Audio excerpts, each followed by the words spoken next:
Capítulo 31, exercício 27.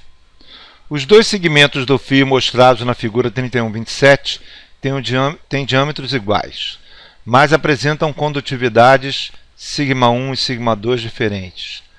A corrente I passa através do fio.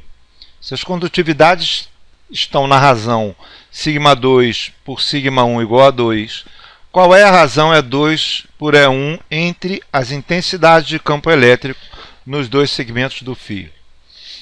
Bom, o que você tem aí é um caso típico de dois condutores diferentes ligados para uma mesma corrente. A corrente é a mesma porque você está num regime estacionário. Então a quantidade de carga por unidade de tempo que passa pelo condutor 1 é igual à quantidade de carga por unidade de tempo que passa pelo condutor 2.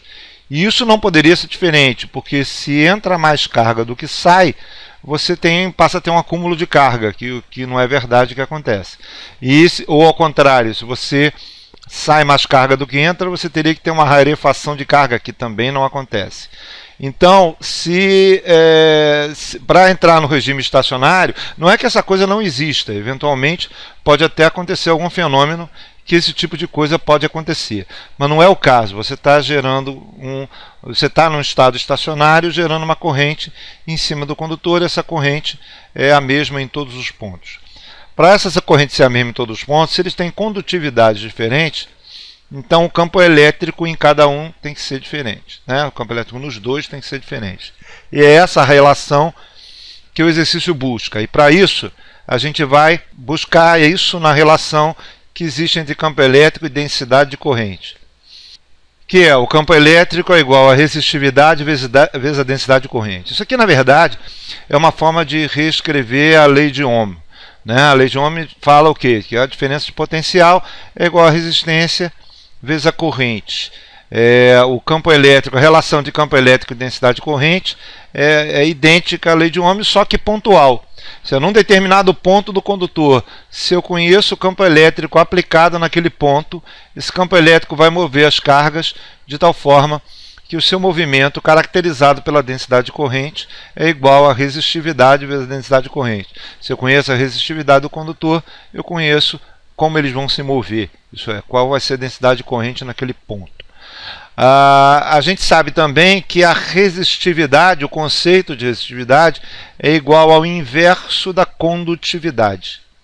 Dessa forma, o jeito de reescrever essa lei de Ohm, considerando que o campo elétrico e a densidade de corrente estão na mesma direção, e é um problema dimensional, a gente vai colocar essa relação em módulo. Então, o módulo do médio do campo elétrico no condutor é igual à densidade de corrente dividido pela condutividade. Ora, o que eu quero? Eu quero a relação que existe entre o campo elétrico do condutor 2 dividido pelo campo elétrico do condutor 1. Eu quero essa razão, certo? E essa razão nada mais é que a densidade de corrente do condutor 2, certo?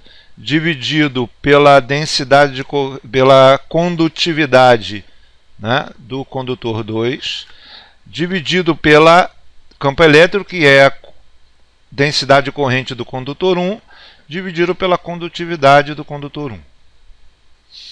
Ora, o que é densidade de corrente? Densidade de corrente é a quantidade de corrente por unidade de área. Mas os dois condutores têm a mesma área. Certo? A área é idêntica, né? Os dois condutores é a primeira coisa que passam. Dois segmentos de fios que têm diâmetros iguais. Se tem diâmetros iguais, tem a mesma área. Então as duas densidades de corrente são iguais. Isso é, a densidade de corrente no condutor 1 é igual à densidade de corrente no condutor 2. Ora, essas densidades de corrente são iguais, certo? A razão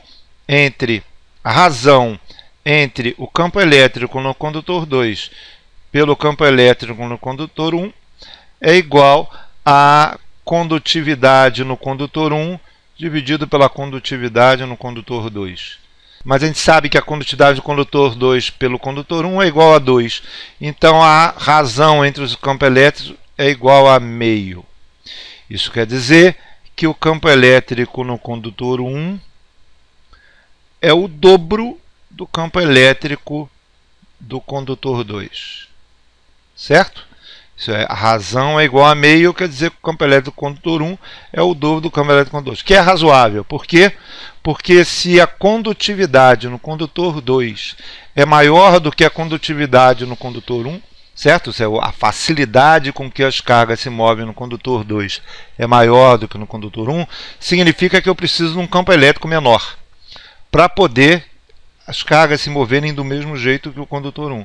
Então, se as cargas se movem do mesmo jeito, isso é, eles têm a mesma densidade de corrente, quanto menor a condutividade, certo? Maior terá que ser o campo elétrico para manter o mesmo movimento, certo? A ideia é essa. Então, se o condutor 2 tem a sua condutividade maior do que o do condutor 1, o campo elétrico do condutor 2 é menor do que o campo elétrico do condutor 1, exatamente para poder manter o mesmo movimento. É isso.